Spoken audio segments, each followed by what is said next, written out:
Bonsoir à tous et bienvenue dans Smart Bourse. Smart Bourse, votre rendez-vous bourse en direct sur Bismart, que vous pouvez également retrouver en replay sur bismart.fr, sur les réseaux sociaux de Bismart. Et bien sûr, vous pouvez nous écouter en podcast sur toutes les plateformes de podcast. Au sommaire de cette édition, nous reviendrons bien évidemment sur ce léger rebond du CAC 40 depuis 2 jours après la semaine noire sur l'indice parisien la semaine dernière. L'indice parisien qui a effacé sa performance depuis le début de l'année en une semaine, suite à l'annonce de la convocation d'élections législatives anticipées en France et à la lecture du programme des partis extrêmes pouvant éventuellement accéder à un nombre de députés suffisant pour obtenir une majorité. Dans ce contexte, les investisseurs restent attentifs et nous tenterons de comprendre avec nos invités la réaction des marchés actions mais aussi obligataires à ce risque politique français. À noter du point de vue des indicateurs économiques que l'inflation pour la zone euro est confirmée pour le mois de mai à 2,6% sur un an. C'est un peu plus qu'au mois d'avril où elle était ressortie à 2,4%. Nous reviendrons sur ce chiffre, mais également sur d'autres indicateurs économiques comme les ventes au détail aux États-Unis dans un instant avec Pauline Gratel. Et nous reviendrons également évidemment sur les décisions de politique monétaire des banques centrales dans ce contexte. Côté valeur, à Paris, la séance du jour a été marquée par le recul de Carrefour qui tombe à son plus bas niveau depuis novembre 2020. En cause, le risque d'une amende de 200 millions d'euros demandée par Bercy en lien avec la gestion du réseau de franchisés de l'enseigne. Carrefour est accusé par le ministère de l'économie d'un système de franchise faisant ressortir un déséquilibre significatif, je cite, dans les droits et obligations des parties au profit du groupe Carrefour. Carrefour qui conteste vigoureusement de son côté les griefs de Bercy dans un communiqué. Vous en aurez également le résumé complet dans un instant. Et puis enfin, dans la deuxième partie de l'émission, dans Marché à thème, nous reviendrons sur le marché du crédit. Comment expliquer que le marché primaire des obligations corporate est redémarré il y a quelques mois et quels enjeux en matière d'investissement? Nous en parlerons avec Édouard Faure, responsable du crédit chez Swiss Life Asset Manager. On se retrouve tout de suite sur le plateau de Smart Bourse.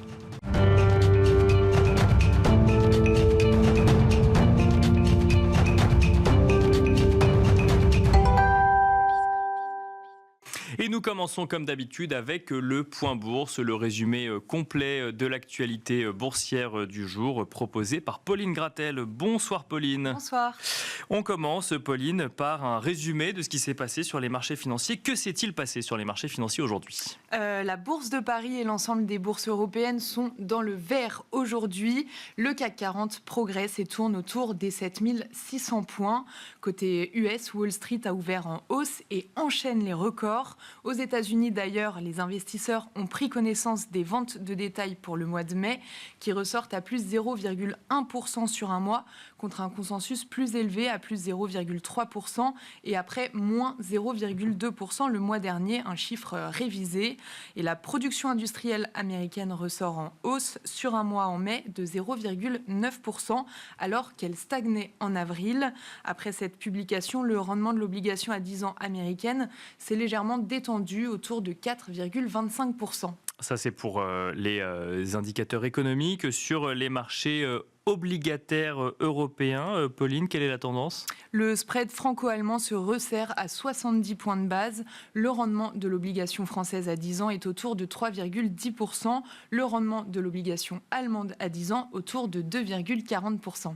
On le disait en introduction, sur l'estimation finale de l'inflation a été donnée. Pas de mauvaise surprise aujourd'hui, Pauline. Oui, c'est ça. L'inflation de la zone euro est confirmée à 2,6% sur un an en mai, après 2,4% en avril. Dans sa version core, l'inflation est confirmée à 2,9% après 2,7% le mois précédent.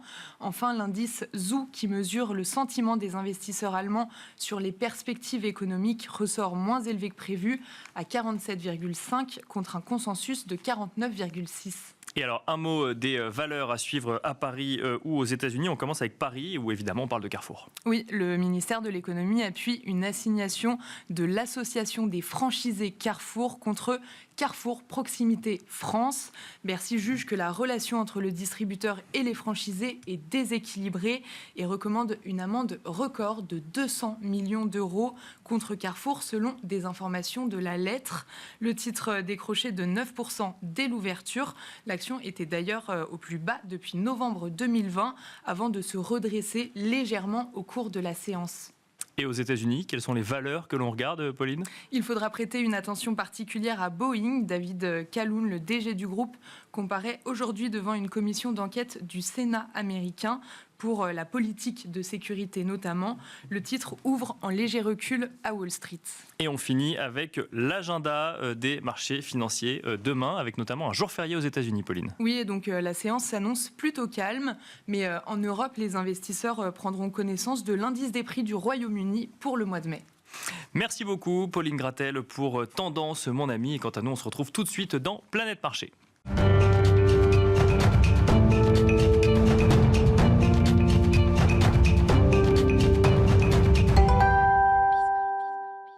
Et c'est parti pour Planète Marché, une quarantaine de minutes ensemble pour décrypter l'actualité des marchés financiers, parfois aidés d'une compréhension économique ou politique. Pour en parler, nous avons le plaisir d'avoir 3 experts en plateau ce soir. Nous avons le plaisir d'accueillir tout d'abord Alexandre Baradez. Bonsoir Alexandre Baradez. Bonsoir Nicolas. Chef analyste chez IG. À vos côtés, nous avons le plaisir d'accueillir également Marc Riez. Bonsoir Marc Riez. Bonsoir. Vous êtes directeur général de Vega Investment. Nous avons le plaisir d'accueillir également Aymeric Didet. Bonsoir Aymeric Didet. Bonsoir Nicolas. Vous êtes directeur de la gestion de Pergame. Je vous propose de commencer avec vous, Marc Riez. J'ai envie de vous poser une question assez ouverte pour ouvrir cette discussion. Que regarde-t-on à l'heure actuelle sur les marchés financiers ? Quand on est en France, on a les yeux rivés sur un CAC 40 qui traverse une mauvaise passe en lien avec un risque politique. On a regardé pendant des semaines et des mois, si ce n'est des années, les politiques des banques centrales dont on a l'impression que ça devient un sujet, mais pas forcément le premier sujet à l'heure actuelle sur les marchés financiers. On a des marchés américains qui, eux, caracolent, ou en tout cas certaines valeurs parmi les sur les marchés américains caracolent. Qu'est-ce qu'on regarde aujourd'hui quand on veut décrypter ce qui se passe sur les marchés financiers, Marc Riez ? Alors aujourd'hui, comme toujours, pour moi, on regarde quand même d'abord du côté de Wall Street, parce que bien sûr, nous sommes français, bien sûr, nous sommes très concernés par ce qui peut arriver à notre pays, à ce qui peut arriver aux valeurs françaises qui sont cotées et qui, pour certaines, évidemment, sont un peu fragilisées par ce qui est en train de se passer. Mais globalement, la France n'assure pas la marche, malheureusement, jusqu'à preuve du contraire, de l'économie mondiale. L'économie mondiale, c'est d'abord l'économie américaine, et c'est un peu cette dynamique de l'économie américaine qui tracte, en fait, l'ensemble des marchés boursiers, même si localement il peut y avoir des inquiétudes, avec des prises de profit, etc., ponctuelles, mais à la fois les grandes valeurs sont cotées aux États-Unis, les grandes valeurs mondiales, à quelques exceptions près, et puis aussi les grands investisseurs sont américains, et donc beaucoup d'entre eux ne savent même pas localiser la France sur une carte du monde. Et c'est une partie de l'Australie pour certains, pas loin de la Russie, parce qu'ils ont entendu parler de l'Ukraine pour d'autres, voilà. Tout ça pour vous dire que nous, gérants, l'Amérique reste la boussole de nos investissements, de nos positions. C'est vrai, vous l'avez dit, que ce que vont faire les banques centrales nous a absolument monopolisé pendant de très longs mois, de longues années. Là, maintenant, on a une idée à peu près claire de ce qui pourrait se faire. On a vu que la Banque centrale européenne a commencé à baisser ses taux, que la Réserve fédérale américaine, qui est quand même l'élément leader, pour le coup, va sans doute attendre après les élections américaines parce que l'économie est solide. Et alors, pour le coup, ça aurait pu être, ce report des baisses des taux de la Réserve fédérale, une raison pour le marché de prendre de vrais profits, de corriger vraiment massivement. Et on voit que c'est pas le cas. Le marché a digéré, en fait, l'information qui était que les 6 baisses de taux qu'il attendait pour 2024, puis 4, puis 2, puis maintenant une seule, ça s'est finalement intégré assez facilement par le marché. Ça s'est intégré, ça aurait pu générer une vraie correction, ça n'a pas été le cas, et ça n'est pas le cas parce que l'économie américaine montre qu'elle s'en sort pas si mal, elle ralentit, c'est vrai. Bien sûr. On a vu 5,3 de croissance du PIB américain au T3 2023, puis 3,4 au 4e trimestre, puis 1,3 seulement au premier trimestre de cette année, mais on voit qu'il n'y a pas de vrai effondrement de l'économie américaine. On a parlé tout à l'heure, Pauline a cité la production industrielle aux États-Unis qui rebondit de 0,9 ce mois-ci. Donc, on voit que l'économie américaine est assez résiliente, malgré tout. Et donc, elle n'a pas besoin de baisse de taux pour repartir. C'est comme ça finalement qu'il faut le comprendre. Et qu'elle arrive à s'en sortir malgré des taux élevés. Donc, ça rassure quand même les marchés, oui. Et ils se disent, pour le coup, c'est pas si grave que ça, que ces baisses de taux soient reportées dans le temps, puisque ça ne génère pas, pendant ce temps-là, un effondrement de l'économie. Et ça, c'est un constat qu'on peut faire si on met de côté les 7 magnifiques. Oui, alors évidemment, boursièrement, si on met de côté les 7 magnifiques, la tête du marché américain est beaucoup moins avenante. Mais oui, on voit bien que c'est l'économie au global qui quand même s'en sort pas mal, quoi. Bon, on reviendra peut-être sur les sujets intelligence artificielle dans un instant. Alexandre Baradez, votre analyse également sur la semaine qui vient de s'écouler et mais même question ouverte, puisque c'est vrai qu'on a tendance à aller directement sur le marché français et on va en parler, puisqu'il y a quand même un risque politique qui est intégré par le marché, puisque ça fait une semaine, en tout cas ça a duré pendant une semaine. On voit effectivement un CAC 40 qui rebondit légèrement aujourd'hui. Ça n'est qu'une économie, ça n'est qu'un marché dans une économie au sein de la zone euro et qui n'est pas forcément effectivement celle qui tire les marchés financiers. Pour autant, ça reste une grande économie internationale avec un risque. Oui, c'est ça. Et je trouve que c'est une piqûre de rappel. Souvent, on a tendance à dire le CAC 40, c'est pas la France. Et c'est vrai, des LVMH, des Total qui ont une exposition absolument mondiale. On disait, les sujets domestiques, on peut d'emprunter sur l'indice français. Et depuis finalement la crise de la dette en zone euro 2011-2012, on n'avait pas vu de réaction, même dans des seconds tours où l'extrême droite était présente. Il y avait eu très peu de réactions. Donc c'est la première fois depuis la crise de la dette, finalement, qu'on a une réaction du marché action qui est aussi fort, parce qu'on voit que les sujets de fiscalité dans les programmes des opposants ou de ceux qui veulent former une coalition sont assez présents. On reparle de taxes sur les super profits, on reparle de taxes sur les 1% les plus riches ou autres. Donc on voit bien que le regard se tourne vers les banques, vers les valeurs du luxe, vers les valeurs énergie haute. Donc tout le monde a baissé d'un cran parce que finalement on se rend compte que les sujets domestiques peuvent avoir un impact fiscal sur des groupes qui sont pourtant de dimension mondiale. Donc c'est quand même une piqûre de rappel que le CAC, ce n'est pas la France dans l'exposition revenu, chiffre d'affaires, mais c'est en revanche par rapport à la position du siège et donc à la base taxable. Ça, c'est le premier constat. Alors ensuite, il y a quand même je trouve que la réaction du marché est quand même très équilibrée jusqu'à présent. C'est-à-dire qu'on ne peut pas parler de panique non plus. 6% de baisse, on est à -9 sur le CAC depuis le sommet de mai, mais lié à l'événement politique, c'est 6%, avec un petit rebond derrière. Et sur le marché obligataire, on voit qu'il y a deux strates. La première couche de risque, elle a été activée, c'est-à-dire on dévie les flux des obligations françaises, on va chercher plutôt les obligations allemandes. Donc c'est ça qui génère l'écart de taux.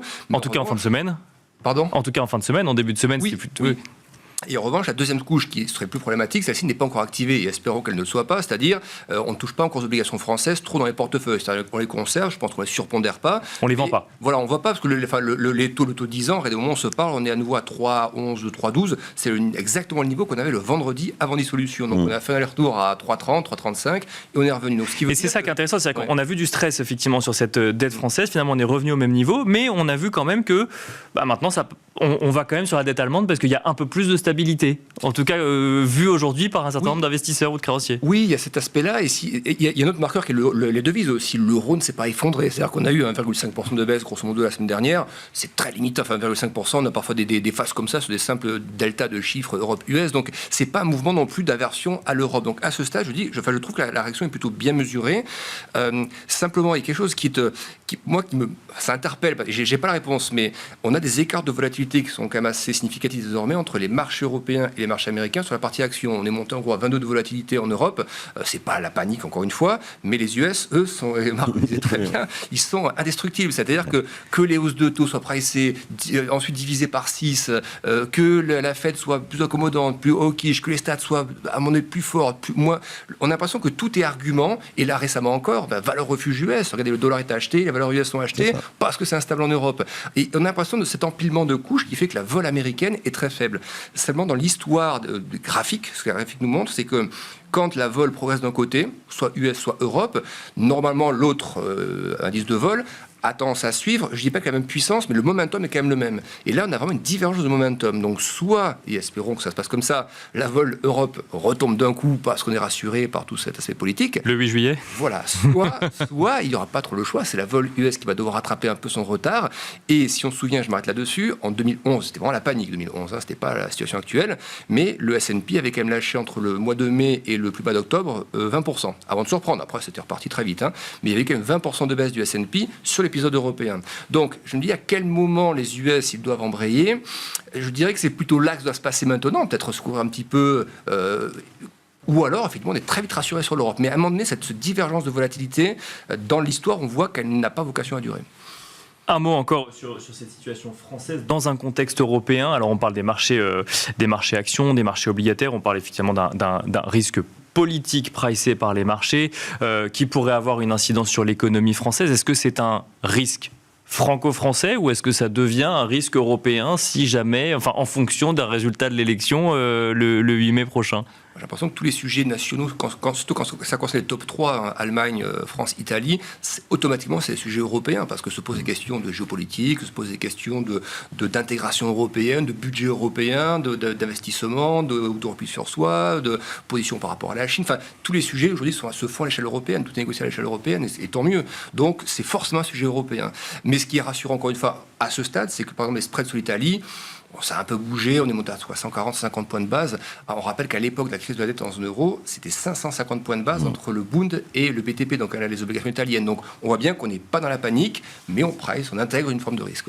Aymeric Didet, bon, j'ai commencé avec une question ouverte et finalement j'arrive quand même sur le sujet France, sur le sujet CAC 40.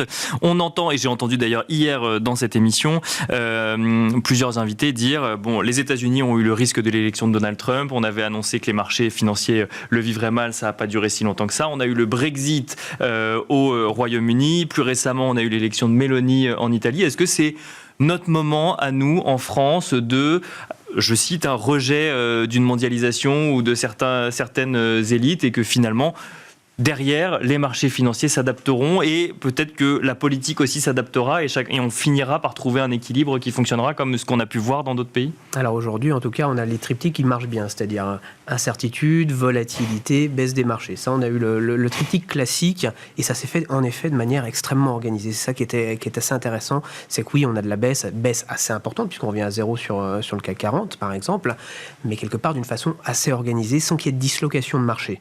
Ça, c'est quelque chose d'important. Donc aujourd'hui, on a un peu quelque chose qui est quelque part un peu rassurant par rapport à l'évolution et au fonctionnement de l'économie et du marché. C'est-à-dire qu'il y a l'incertitude, oui, ça c'est clair. Elle va avoir éventuellement des conséquences, peut-être, parce qu'au final, on est souvent, quand on parle de politique et de géopolitique, dans du bruit sur les marchés financiers, parce que justement, on est dans des systèmes organisés, dans des démocraties qui ont des règles et qui sont aujourd'hui globalisées dans un monde qui est bien organisé. C'est-à-dire qu'on a des règles européennes, des règles budgétaires. Alors certains voudront éventuellement les adapter, en sortir ou autres, mais clairement, pour le moment, il y a des règles et elles sont appliquées. Regardez ce qui s'est passé en Italie ou dans d'autres pays d'Europe qui ont vu des partis divers extrêmes éventuellement arriver au pouvoir. Au final, la croissance des entreprises est repartie de l'avant et ça n'a pas empêché les entreprises de repartir de l'avant, et notamment les marchés financiers actions. Donc ça, c'est plutôt des points positifs pour l'investisseur, que ce soit l'investisseur en actions évidemment, mais aussi pour l'investisseur en obligations. On l'a vu, il y a des petits écartements de spread de crédit, donc qui montrent là aussi que cette incertitude existe, mais au final, pour le moment, ça se fait dans des marchés qui sont plutôt organisés, dans des évolutions organisées. 70 points de base entre l'OAT et le Bund, c'est un petit écartement suffisant pour alerter, mais... C'est un écartement qu'il faut regarder, qu'il faut suivre, qu'il faut évidemment monitorer tous les jours, mais vous regardez aujourd'hui où on a des marchés qui semblent se stabiliser, il n'y a pas eu d'écartement aujourd'hui des spreads de crédit. Donc c'est là où aujourd'hui, pour le moment en tout cas, on ne sait pas de quoi demain est fait évidemment, mais en tout cas pour le moment ça se fait dans des niveaux qui sont quelque part logiques, rationnels et quelque part un tout petit peu rassurants. On parlait tout à l'heure de l'élection de Donald Trump. Tous les économistes ont dit que ça va être une catastrophe, un marasme économique après si Trump est élu. Moi, je veux bien des marasmes économiques avec une croissance telle qu'on a connue aux États-Unis pour l'Europe. Aujourd'hui, quand on voit l'état de l'Europe par rapport à sa croissance réelle, et on en revient au sujet des banques centrales, on a un retard qui est quand même colossal dans la croissance européenne. Donc de temps en temps, on va dire que ce qui était prévu par les économistes ne se déroule pas forcément comme l'économie va vraiment évoluer. Donc c'est pour ça qu'on regardera un tout petit peu plus avec une échelle de temps un peu plus longue et se dire est-ce qu'aujourd'hui, avec un recul des marchés tel qu'on a connu, on n'a pas envie de remettre, en tout cas, un peu de risque sur certaines valeurs qui sont très internationales, parce qu'on le disait, les valeurs du CAC 40, aujourd'hui, le chiffre d'affaires des sociétés du CAC liées à l'économie française, c'est 15%. Oui, c'est ça. Au final... Donc une exposition à la France pas si énorme, globalement. Et ça se retrouve dans les indices, puisque le CAC a perdu 6. Vous regardez l'économie des petites capitalisations, celles qui sont pour le coup beaucoup plus liées à l'économie française, ces valeurs-là, elles ont perdu 11%. Les small cap, l'indice small français a perdu 11% la semaine dernière. Donc, encore une fois, ça se fait avec, dans des marchés qui ne sont pas disloqués. Et ça, quelque part, pour l'investisseur qui a un horizon de placement un tout petit peu plus long et qui est capable de subir cette volatilité, ça peut être évidemment potentiellement des moments de faire des arbitrages et d'aller sur des valeurs, grandes, belles valeurs solides, qui peuvent passer ce type de crise sans souci. Je reste sur le risque politique et je vais même aller sur le politique ou en tout cas sur les déclarations politiques. Bruno Le Maire qui annonce que si tel ou tel parti passe, enfin en tout cas a suffisamment de députés lors de l'élection législative, on parle de crise financière en France. Là pareil, on est dans le domaine du bruit, de la déclaration politique, mais les marchés financiers sont plus solides et plus sereins. On est surtout dans le domaine de l'incertitude, parce qu'aujourd'hui on ne sait pas qui va être élu, on n'en a aucune idée. Dire qu'il va y avoir une crise politique, encore une fois on est dans des marchés qui sont organisés avec des limites budgétaires qui sont fixées par l'Europe, et des lois qui ne sont pas votées uniquement par l'Assemblée, mais aussi le Sénat. Donc il y a des institutions financières en France, et l'Italie d'ailleurs nous l'a prouvé. On peut avoir des volontés, des programmes, des effets d'annonce par les politiques, qui sont quand même des spécialistes, tous bords confondus évidemment, à annoncer tout et son contraire. Donc clairement, ils peuvent annoncer tout ce qu'ils veulent. Ce qui compte à la fin de la journée, notamment pour l'investisseur, c'est j'investis dans une entreprise ou dans la dette d'une entreprise. Est-ce qu'elle va être capable de me rembourser pour l'entreprise, pour celui qui investit dans la dette d'entreprise, ou l'actionnaire, est-ce que l'entreprise va dégager des bénéfices, va croître, et ça aujourd'hui ce sont des entreprises pour beaucoup qui sont privées. Donc aujourd'hui on reste et on s'accroche quand même au pragmatisme des marchés financiers et sur des marchés qui encore une fois fonctionnent, en tout cas encore aujourd'hui, de manière tout ce qu'il y a de plus normaux, même s'il y a de la volatilité de court terme. Marc Riez, oui. Si on regarde la dette française, donc spread, écartement des spreads entre la France et l'Allemagne. La France se rapproche d'autres pays périphériques. Ah oui, qui ont fait des réformes, eux. Qui ont fait des réformes. Peut-on rester dans cette situation longtemps ? Enfin, peut-on accepter de rester dans cette situation longtemps ? Et cela peut-il mener la BCE à intervenir ou à envisager d'intervenir, même si ça ne fait pas forcément partie de son mandat ? Je pense que malheureusement, oui, on va rester dans cette situation assez longtemps, parce que quand on parle des pays dont la situation s'est améliorée, en particulier le Portugal, l'Irlande, l'Espagne, et même dans une certaine mesure l'Italie, il ne faut pas oublier que ce sont des pays qui ont mené des réformes drastiques de réduction de la dépense publique.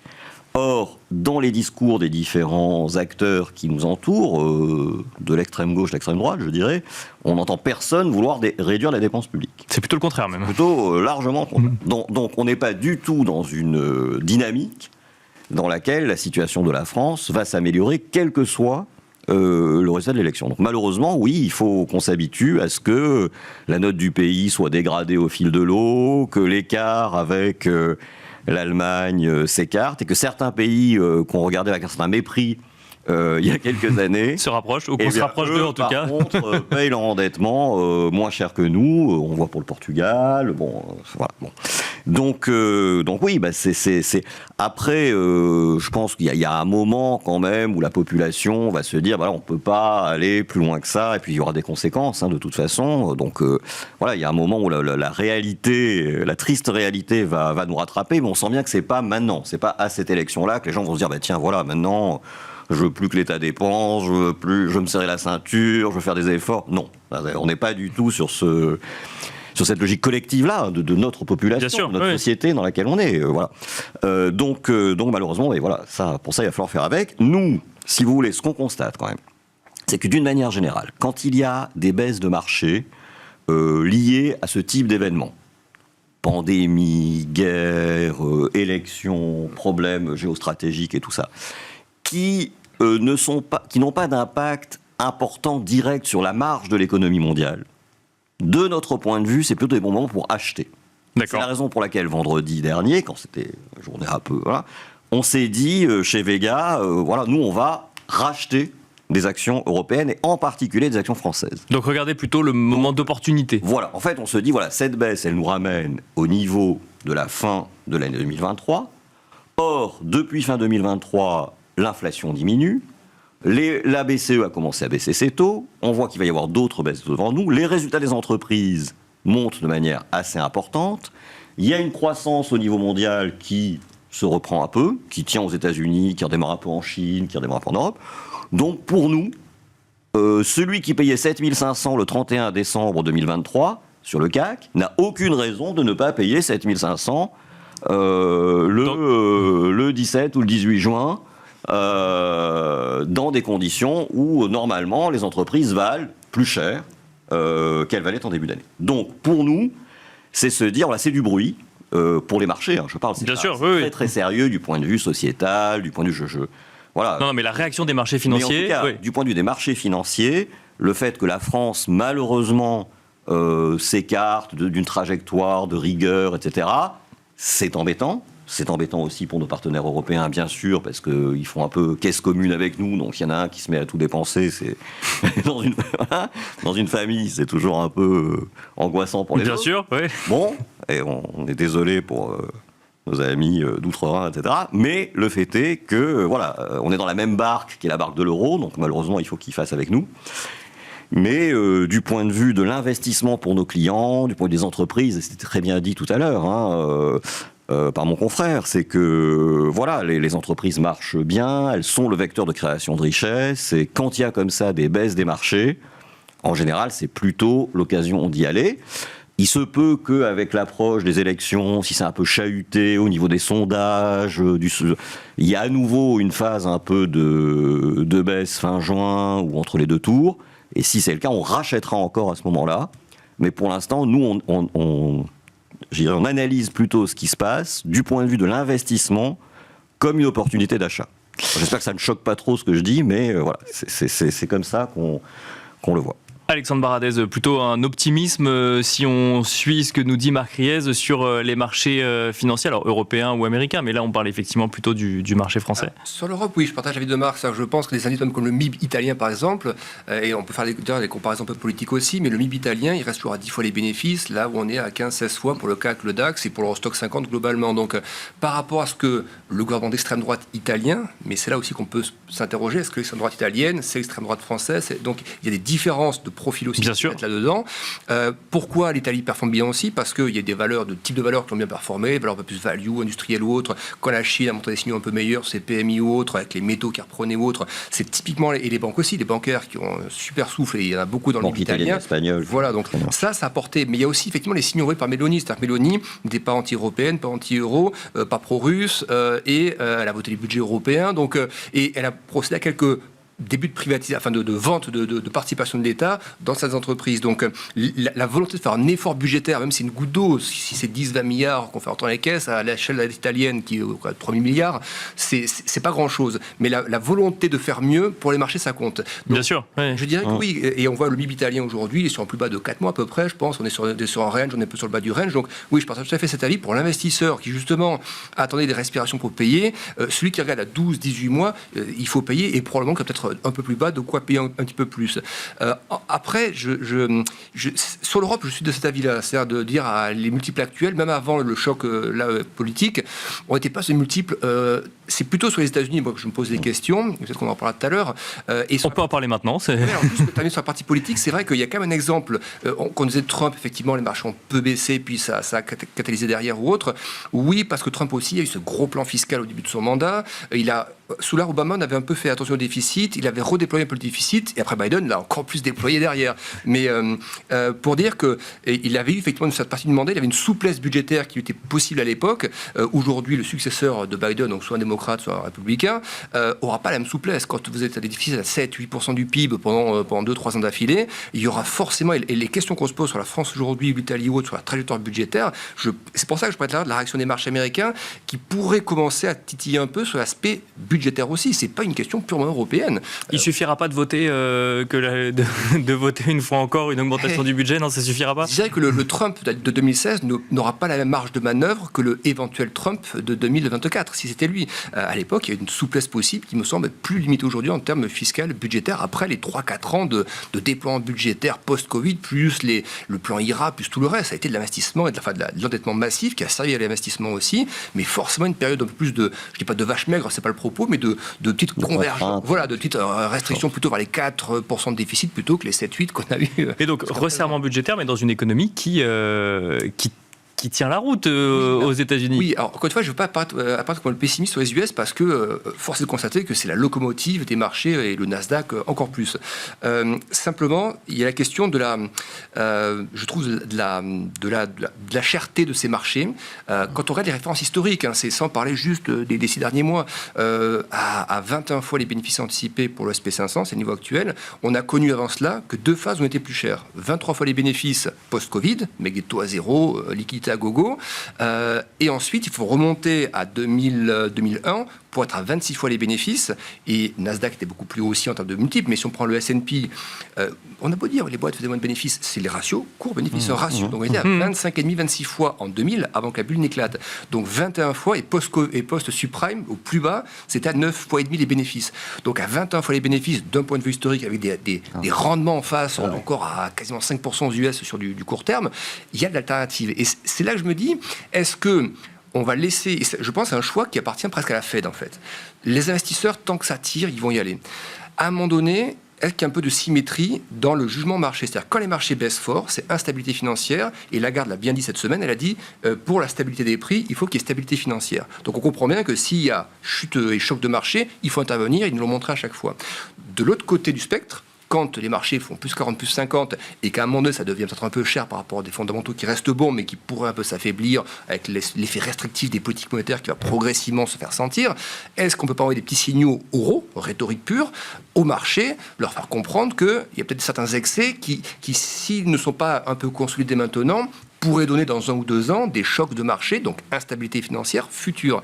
Selon moi, c'est le rôle aussi de la Fed d'anticiper des chocs futurs. Donc on est au moment où si on doit avoir une bulle qui se forme, c'est maintenant, parce qu'on a tous les ingrédients pour ça. Si la Fed, le marché accepte que les taux restent hauts, qu'on passe de 6 baisses de taux anticipées à une baisse de taux, que ça ne gêne personne. C'est là qu'on peut aller à 22, 23 fois les bénéfices. Donc soit on accepte, soit les régulateurs US acceptent cette idée-là, soit on veut éviter les germes, on veut pas que ces germes d'une bulle future puissent se développer, et c'est à ce moment-là, c'est maintenant qu'il faut commencer à avoir des discours.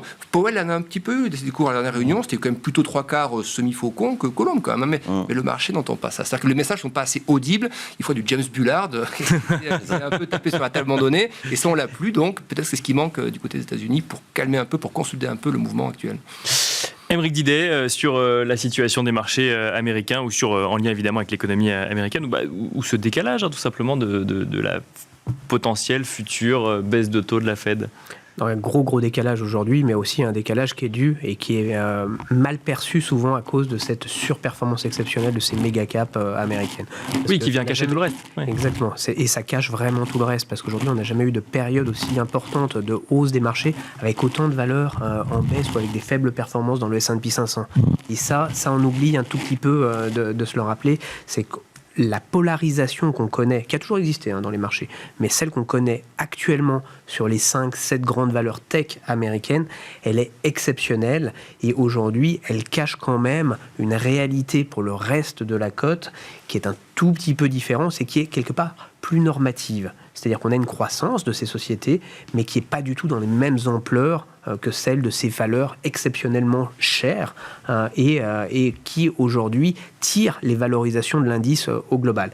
Alors, c'est vrai, c'était vrai aussi en 2000, puisque là aussi, il y avait toute cette bulle Internet, ces valeurs Internet qui tiraient le marché et qui tiraient les valorisations. Donc on ne peut pas dire que c'est uniquement ça.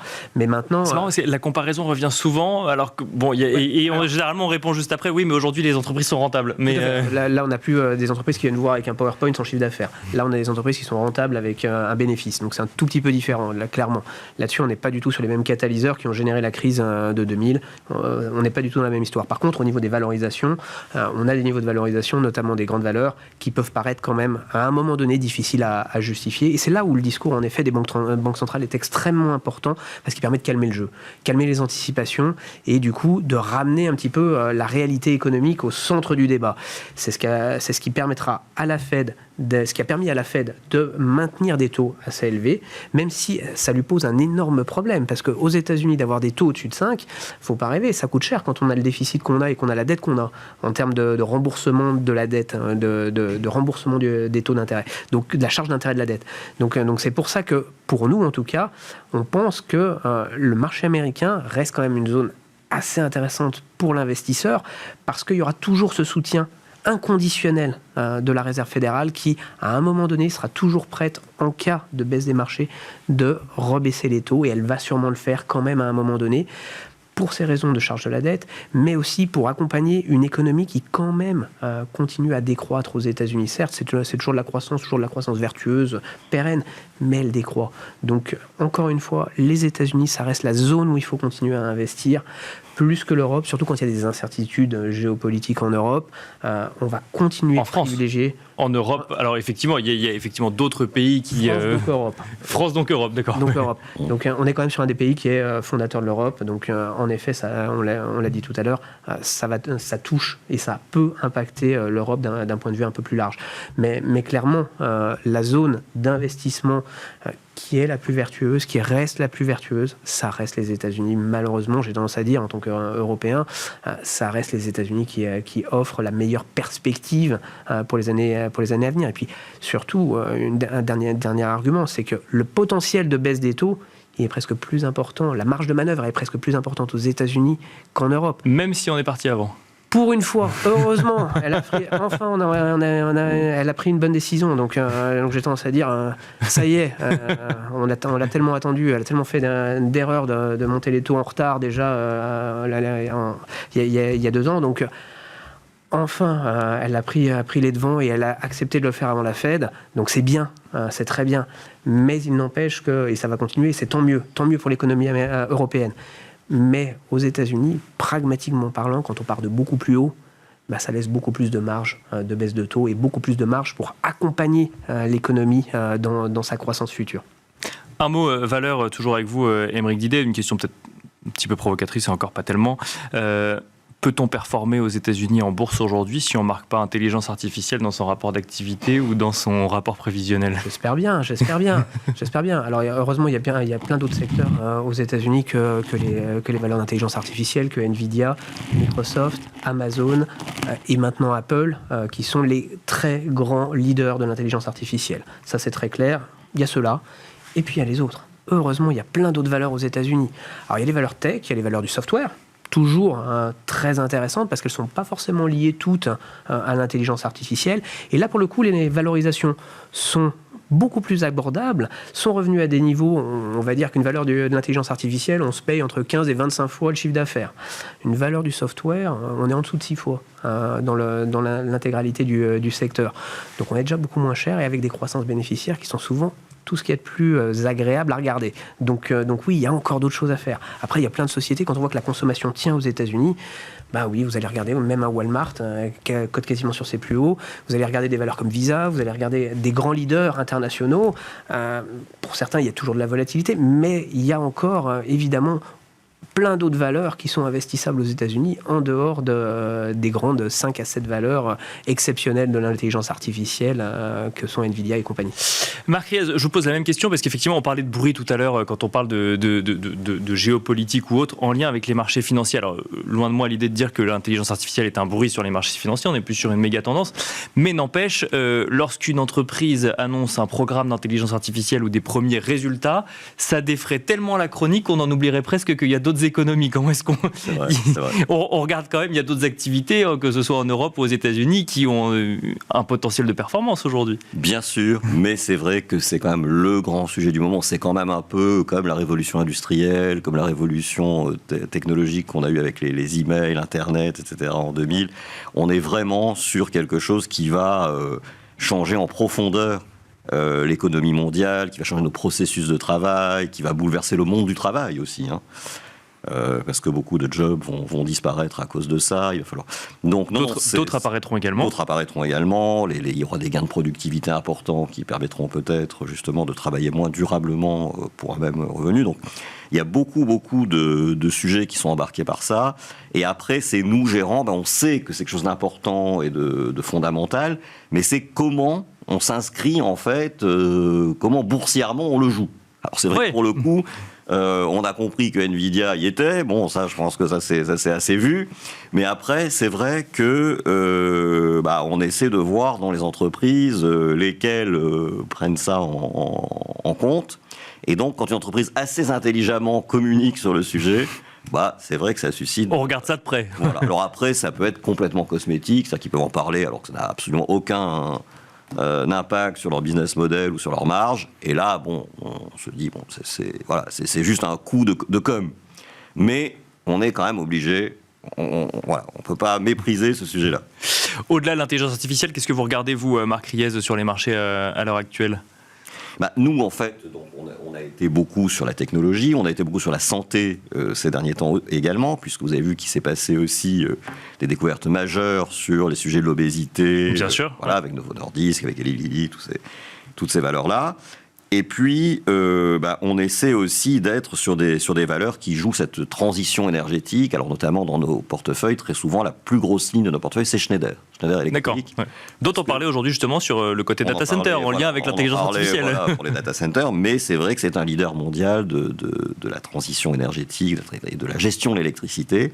Et pour le coup, ça fait partie des grandes valeurs. Et puis, on a traditionnellement dans nos portefeuilles des valeurs du luxe qui ont pas mal souffert quand même ces derniers mois, notamment vous avez vu que LVMH est revenu vers 700 €, et là encore, vers 700 €, ça nous paraît intéressant à regarder, même si on est dans une phase un peu de correction, mais ça fait partie des choses qui font partie de nos grosses positions dans nos portefeuilles. Le risque politique dont on parlait tout à l'heure, il a un impact sur les valeurs en lien avec la transition énergétique, justement, avec cette... parce que d'un bout à l'autre de l'échiquier politique, on a des visions assez radicalement opposées sur le sujet. Ça peut mettre en risque certains investissements sur le sujet spécifique de la transition énergétique, ou, encore une fois, effectivement, n'oublions pas que c'est un indice dans une économie, mais qu'on reste dans une économie globalisée. Alors, les grands acteurs qui sont positionnés sur ces métiers-là sont quand même internationaux. Mais c'est vrai que pour certains d'entre eux, une forte chute des commandes de l'État français pourrait effectivement avoir un impact négatif. Donc c'est quand même à surveiller. Ça met en risque un certain nombre de fleurons français sur ce sujet. Après, on a confiance en eux pour aller chercher de nouveaux clients ou pour vendre leur technologie ailleurs si la France n'est plus une terre de cocagne pour eux. Mais bon. Alexandre Baradez, qu'est-ce que vous regardez dans le marché à l'heure actuelle dont on n'aurait pas parlé ou pas suffisamment parlé ce soir ? Je rebondis sur les propos de Marc. Ça, effectivement, je suis tout à fait d'accord. Il y a des niveaux de valo atteints sur le secteur des renouvelables dans leur ensemble. On est revenu quasiment sur les points bas de la crise Covid. C'est-à-dire qu'on a fait tout le côté un peu envolé, voire un peu bulle post-Covid, a été totalement effacé. Donc on reste sur des niveaux qui attirent même le private equity, qui attirent les fonds privés, qui viennent faire le marché là-dedans parce que c'est vraiment pas cher. Donc il me semble que tout est là pour que ça serve de cible, que les budgets soient fléchés là-dessus, même si la France, à un moment donné, inquiète un peu, il y aura qu'un des budgets européens, mondiaux, même la Chine a investi à tour de bras dans le renouvelable, donc pour ces acteurs domestiques aussi, mais c'est un sujet qui paraît inévitable et sur les valos actuels, il vaut mieux en avoir que pas en avoir très clairement. Après, il y a un deuxième sujet, c'est toujours une espèce de gros pot dans lequel on met un peu tout, c'est les émergents. Mais quand vous reprenez le MSCI Emerging Market, donc l'indice de référence, il est pas mal pondéré en Chine, il y a aussi beaucoup d'Inde, donc on a beaucoup progressé sur l'Inde, qui a eu la trajectoire inverse de la Chine, donc on se dit, bon, l'Inde, c'est un peu moins bon depuis quelques temps, puis il y a quelques émergents, Mexique ou autre, bon, ça n'était pas terrible post-élection ou autre, mais quand vous regardez l'indice global, il est sur des niveaux, à la fois d'un point de vue technique aussi, il y a des repères techniques qui sont extrêmement solides sous nos pieds et qui ont été touchés quand la Chine était vraiment à tirer la langue. On est reparti, là aussi, grâce à la Chine, avec un rebond de plus de 20%, bull market même, sur des indices comme le Hang Seng ou autre, ça respire un peu, mais la structure du MSCI Emerging est toujours favorable. C'est-à-dire qu'au pire, on est un peu freiné dans la reprise de l'indice mondial, je parle, qui inclut tous les émergents, mais je trouve que c'est des points très intéressants, surtout si, alors ça peut y aller peut-être moins vite que certains l'espèrent, les baisses de taux de la Fed. Mais quand les baisses de taux vont commencer à s'enclencher, que l'économie US va ralentir aussi un petit peu, je pense qu'il y a des effets un peu mécaniques vers les émergents en général, liés à des tendres des taux US et au dollar. Donc il me semble que les portes d'entrée sont plutôt bonnes actuellement pour les émergents. Ça tend un peu de conso, mais pour moi, les gros bottoms sur le MSCI Emerging ont été faits. Pour moi, on ne reverra pas ces points bas qui étaient faits quand la Chine confinait, quand la Chine faisait n'importe quoi. Là, on est sur des choses plus lisibles en Chine en tout cas, et les quelques turbulences récentes, Mexique ou autre, ne remettent pas en cause le sentiment de reprise moyen terme sur les émergents. Il faut en avoir et je pense que c'est une bonne carte à jouer pour les 12 prochains mois. Aymeric Didet, effectivement, s'il y a une chose dont on n'a pas parlé, que vous regardez, c'est les émergents aussi, la Chine potentiellement ou... Alors on va attendre un tout petit peu, nous, un catalyseur plus important, notamment en provenance de Chine. Je suis assez d'accord sur le fait que c'est une zone qui redevient investissable, mais pour le coup, on va attendre d'avoir un vrai catalyseur, parce qu'on s'est quand même bien aperçu que les tensions commerciales avec la Chine elles étaient évidemment avec les États-Unis. Le risque Trump est un énorme risque pour justement les tensions géopolitiques avec la Chine. Et l'Europe est en train aussi de rentrer en tension commerciale avec la partie chinoise. Donc là, pour le coup, on a un des gros piliers des émergents qui est encore problématique au sein de cet univers. Maintenant, sur le moyen long terme, on n'a pas trop d'inquiétude sur le pays. Ils ont une notion du temps qui n'est pas du tout la même que celle d'un Européen ou d'un Américain. Ils ont le temps avec eux. Le temps n'a pas d'importance pour l'économie asiatique et chinoise. Donc clairement, aujourd'hui, ils sont sur des points bas, ils sont sur des niveaux économiques où ils peuvent faire un plan de relance massif demain et donc donner énormément de visibilité pour les investissements là-bas. Et à ce moment-là, oui, on reviendrait de manière assez massive sur cette classe d'actifs, mais on attend quand même qu'il y ait quelques décisions politiques un tout petit peu plus importantes que ce qu'on a eu pour le moment, qui sont des bonnes mesures relativement sérieuses qu'il faut prendre en compte. Mais ils peuvent aller beaucoup plus loin dans les plans de relance. Et on attendrait vraiment d'avoir quelque chose de plus important pour revenir massivement sur cette zone géographique. Surtout que dans les émergents, on a la partie chinoise, on a la partie indienne, en effet, qui a posé pas mal de soucis au niveau électoral. Hein. Il va repasser, mais avec une majorité qui n'est pas du tout celle qu'il avait prévue. Donc ça peut donner un peu de couac au niveau économique. Donc là, pour le coup, là, sur ces pays-là, que sont la Chine ou l'Inde, là, la politique a vraiment un impact extrêmement fort sur l'économie. Là où en Europe, on en a un tout petit peu moins, c'est ce qu'on disait au début de l'émission. Donc c'est pour ça que pour le moment, on va mettre un tout petit peu ça de côté. Par contre, on regardera peut-être plus le Japon. D'accord, le Japon avec le yen à 170 contre euro. Encore aujourd'hui, finalement. Ouais, je crois qu'il y a peut-être une histoire à regarder parce que c'est un pays quand même, c'est le laboratoire du monde. Hein. Ils ont tout connu avant nous, hein, les crises technologiques, les taux à zéro. Ils ont tout connu, le vieillissement, ils ont tout connu avant nous. Ouais. Le laboratoire du monde, le Japon. Et aujourd'hui, quand on regarde, c'est extrêmement intéressant de voir ce qui va se passer. Ils ont rêvé d'avoir de l'inflation au Japon pendant des années. Ils en ont enfin un petit peu et on sent qu'il y a une économie qui repart avec plein de réformes qui ont été prises. Donc là aussi, il y a des histoires à regarder, à mon avis, plus intéressantes peut-être que les émergents à court terme, en attendant que les émergents se réveillent. Merci messieurs, on a commencé cette émission en parlant de la chute ou en tout cas du recul du CAC 40 la semaine dernière. Vous avez quand même disséminé pas mal de points d'opportunité sur différents secteurs géographiques ou dans différents secteur d'activité. Merci Aymeric Didet, directeur de la gestion de Pergame. Merci Marc Riès, directeur général de Vega Investment. Et merci Alexandre Baradez, chef analyste chez IG. Et quant à nous, on se retrouve tout de suite dans Marché à thème.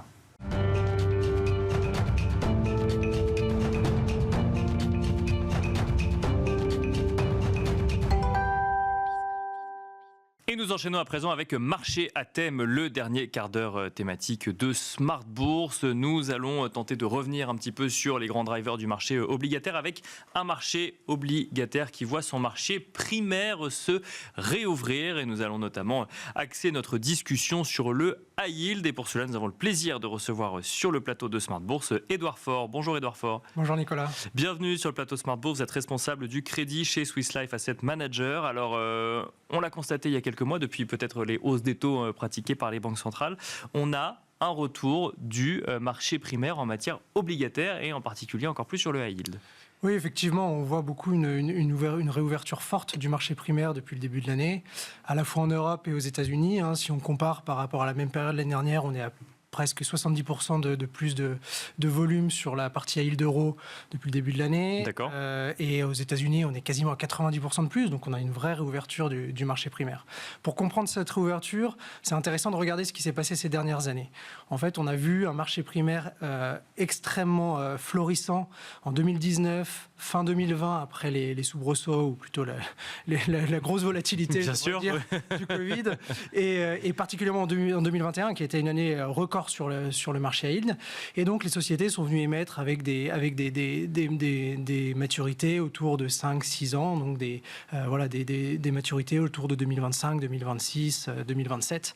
Ensuite, 2022, pas de marché primaire du tout, hausse des taux, écartement des primes de risque. C'était vraiment pas le bon moment pour les sociétés de se refinancer. D'émettre de la dette, oui. Exactement. 2023, assez moyen, un peu mieux que 2022, mais vraiment pas terrible. Et 2024, on voit vraiment cette réouverture. Alors on peut se demander pourquoi le contexte n'a pas totalement changé. Non, exactement. Et c'est ça qui est intéressant, c'est de regarder pourquoi ça s'est réouvert en 2024 et pourquoi les sociétés n'ont pas attendu 2025, 2026, la maturité de leurs obligations pour se refinancer. Parce que quand elles ont émis en 2019, 2020, 2021, elles ont émis avec des rendements, avec des taux qui étaient extrêmement faibles. Donc aujourd'hui, se refinancer sur le marché primaire leur coûte plus d'argent Bien sûr. que ce que ça leur coûtait il y a 2 ans. Mais il y a un élément extrêmement important, c'est que pour les émetteurs à yield, le coût de la dette n'est pas le seul facteur. Pourquoi ? Parce qu'elles ont absolument besoin de se refinancer. Ne pas se refinancer peut les entraîner au défaut. Donc elles préféreront se refinancer à un moment où le marché est ouvert, où les investisseurs sont prêts à leur prêter de l'argent, plutôt que de ne pas se refinancer tout de suite, et puis de se retrouver au moment de la maturité de leurs obligations, ne pas avoir de marché primaire ouvert parce qu'on est dans une situation délicate comme on a connu en 2022 ou comme on a connu pendant le Covid avec un marché primaire complètement atone, et du coup se retrouver en défaut par manque de prévision, prévention de la part des directeurs financiers de ces sociétés-là. Donc ça, c'est extrêmement important et c'est vraiment une caractéristique propre au high yield parce que 90% des obligations high yield ont des structures de rappel anticipé à la main de l'émetteur. Ce n'est pas du tout le cas côté investment grade, et donc les émetteurs high yield ont la possibilité de se refinancer par anticipation. Et c'est ce que vous constatez. Et c'est ce qu'on constate de manière claire et nette en ce moment. Donc on préfère se refinancer plus cher plutôt que de prendre le risque de ne pas pouvoir se refinancer à échéance de son obligation actuelle. Exactement. Mieux vaut payer plus cher pendant 2 ans ou 3 ans plutôt que se retrouver en faillite dans 1 an. En fait, c'est exactement le raisonnement aujourd'hui des sociétés émettrices à yield. Pour autant, pour un marché, il faut qu'il y ait de l'offre, mais il faut qu'il y ait de la demande. Alors, effectivement, dans ce type de marché, on peut toujours se demander où est l'offre et où est la demande. Mais en tout cas, il faut des financeurs. Là, comme on explique la réouverture du marché, le fait qu'il y ait des personnes qui soient prêtes à investir et à investir en tout cas dans ces obligations. Il y a quelques exemples très concrets qui vont parler. Prenons l'exemple d'une société, c'est assez symptomatique, une société américaine qui est dans le domaine de l'emballage, qui fait des canettes en métal, qui s'appelle Ball Corporation. Ils ont émis une dette en euros, il me semble que c'était en 2021, à moins de 1% de coupon, donc moins de 1% de rentabilité pour l'investisseur s'il allait sur le marché primaire. C'est une société qui va très bien, dont les ratios de crédit ne se sont pas dégradés depuis. Aujourd'hui, cette même société emprunte plutôt autour de 4% et demi. Donc, si vous voulez, pour un investisseur comme nous, la même société avec les mêmes ratios de crédit nous offre des rendements beaucoup plus intéressants. Ça fait venir l'investisseur, forcément. Donc, ça fait venir l'investisseur. Le marché du crédit est clairement aujourd'hui un marché phare sur les marchés financiers avec des rendements extrêmement intéressants. Et donc, les investisseurs sont prêts à prêter de l'argent à ces sociétés-là. La réouverture du marché primaire n'est pas du tout en lien avec une position des banques vis-à-vis du financement de certaines entreprises, un resserrement du crédit qu'on a pu voir il y a quelques mois. Non, c'est pas là qu'il faut chercher une explication. On peut la chercher là aussi, l'explication. Effectivement, on observe une source de diversification des financements de la part des entreprises qui est importante. Moins de dettes bancaires, plus de dettes obligataires, un accès au marché du crédit privé, ça c'est des sources qui sont extrêmement importantes et qui permettent aussi d'expliquer le fait que des sociétés soient prêtes à payer un peu plus cher certaines dettes obligataires parce qu'elles peuvent trouver d'autres sources de financement qui peuvent être moins chères et qui peuvent compenser. Ça c'est un point qui est extrêmement important. Quand on est investisseur particulier, averti ou non averti, qu'est-ce que ça change ? Alors, il y a un élément qui change énormément et qui est très d'actualité aussi, c'est quand on gère des fonds à échéance. C'est un type de fonds qui a beaucoup collecté ces dernières années, avec beaucoup de demandes de la part des clients. Sauf qu'en fait, quand on gère un fonds à échéance à yield, finalement, on se rend compte qu'on ne connaît pas la maturité effective d'une obligation à yield. Du fait de cette capacité, de cette possibilité de rappeler, effectivement. On connaît sa maturité finale, pour sûr. On connaît les dates de rappel qui nous sont annoncées au moment de l'émission, mais on ne sait pas exactement quand cette dette va être rappelée. Et donc, du coup, ça a un impact fort parce qu'on a une échéance sur ces fonds-là. Et donc, du coup, il faut gérer les obligations qu'on inclut dans ces portefeuilles-là pour qu'elles aient une échéance proche de la maturité du fonds. Et du coup, nous, chez Swiss Life Asset Managers, on a décidé, mais depuis le départ, depuis 2012, que ces caractéristiques intrinsèques des obligations yield doivent être prises en compte quand on gère un fonds à échéance. Et donc, du coup, on a décidé de réfléchir en maturité effective, c'est-à-dire de prendre en compte la probabilité qu'une obligation soit rappelée par anticipation à sa première date de rappel, deuxième date, troisième date, ou jusqu'à maturité, quand on l'inclut dans un fonds à échéance. Et cette maturité effective, elle évolue en fonction des situations de marché, en fonction de la qualité de crédit elle-même de la société. Et nous, notre rôle, notre job tous les jours, c'est d'ajuster les maturités dans nos portefeuilles pour être sûr d'être toujours bien centré sur l'échéance du fonds. Ça nous permet d'optimiser le rendement de nos fonds échéances. C'est un exercice de probabilité en lien avec le contexte économique et la situation de l'entreprise pour voir si effectivement il y a un risque ou en tout cas un potentiel plus ou moins fort de rappel de l'obligation en question. C'est parfaitement résumé. C'est exactement un exercice de probabilité qu'il faut remettre à jour tous les jours en fonction des conditions de marché, en fonction de l'évolution des ratios de crédit de la société pour pouvoir toujours être bien ajusté. Quand on échange sur ce sujet avec des gestionnaires de patrimoine et qui nous parlent de fonds à échéance, généralement la promesse c'est quand même de dire vous achetez à un taux donné, vous attendez la fin et puis vous avez votre durée qui est connue à l'avance et le taux qui est connu à l'avance. Là du coup on parle de fonds à échéance mais c'est plus le même mécanisme. On va vers un sujet pour des investisseurs un peu plus avertis quand même. Alors si vous avez ce raisonnement-là pur sur le high yield, en fait, ce qui va se passer, c'est qu'au bout de 2 ans de vie de votre fonds à échéance, potentiellement, vous aurez eu 80% de votre portefeuille qui aura été rappelé par anticipation. Bien sûr. Malheureusement, le rendement que vous servirez sera bien moindre que ce que vous aviez promis aux clients. Et donc, du coup, il y aura des déceptions un peu partout, tant sur la durée de placement que sur la performance obtenue. Donc, il faut savoir s'adapter, être prêt à réagir. Donc, il faut savoir s'adapter, être prêt à réagir. Il faut savoir, de temps en temps, aller un peu plus loin que l'échéance du fonds pour prendre en compte ces dates de rappel anticipées. Il faut savoir réagir aussi quand le marché devient un peu plus difficile pour aller chercher des obligations de meilleure qualité avec une échéance qui est une échéance finale cette fois-ci qui est beaucoup plus adéquate avec la maturité du fonds. Et ça, c'est extrêmement important d'avoir cette flexibilité. On parle donc de la réouverture de ce marché primaire qui existe aujourd'hui. Est-ce qu'il y a un risque qui se referme comme on a pu le voir par le passé, Édouard Faure ? Il y a toujours un risque et c'est pour ça que les émetteurs sont très prudents pour éviter de se retrouver dans une situation de défaut pour cause de non-refinancement. Les risques, ils sont nombreux. C'est les risques inhérents à la volatilité du marché. Donc, je ne sais pas, en ce moment, on a des élections en France qui, on voit, amènent un peu de volatilité. Sur les marchés, oui, bien sûr. À voir ce que ça va donner dans quelques semaines. Ça peut être un facteur déclenchant beaucoup plus de volatilité et potentiellement une fermeture du marché primaire. On a des risques géopolitiques, on a des risques de reprise de l'inflation qui sont toujours présents. Donc, tous ces éléments peuvent créer énormément de volatilité sur le marché primaire, sur le marché tout court, et du coup fermer les fenêtres sur le marché primaire. Les hausses de taux pratiquées par les banques centrales ont ramené un certain nombre d'investisseurs sur justement l'obligataire en lien, et on entendait souvent cette classe d'actifs retrouve un petit peu d'attrait, un petit peu de couleur, un peu de rémunération. Les baisses de taux attendues, que ce soit du côté de la Fed ou de la BCE, vont avoir un impact sur justement ce marché primaire du high yield ou pas forcément ?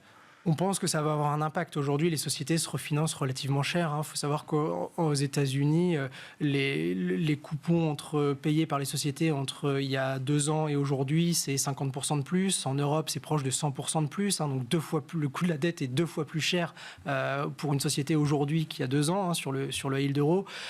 Donc les coupons sont élevés. Si demain, on a des baisses de taux qui durent en Europe, peut-être que les sociétés pourront se refinancer d'ici 2 ans avec des coupons qui seront beaucoup plus bas qu'aujourd'hui. Donc oui, ça va réactiver forcément le marché primaire à ce moment-là parce qu'il y aura beaucoup d'offres et probablement de la demande aussi de la part des investisseurs. Merci beaucoup, Édouard Faure, de nous avoir accompagnés dans le dernier quart d'heure de Smart Bourse. Je rappelle que vous êtes responsable du crédit chez Swiss Life Asset Manager. Merci beaucoup. Merci, Nicolas. Merci à vous également de nous avoir suivis en direct, donc Smart Bourse sur Bismart. Je vous rappelle que vous pouvez nous retrouver en replay sur bismart.fr, nous retrouver également sur les réseaux sociaux de Bismart ou encore nous écouter en podcast sur toutes les plateformes de podcast. Et je vous donne rendez-vous demain à 17h en direct sur Bismart pour un nouveau numéro de Smart Bourse.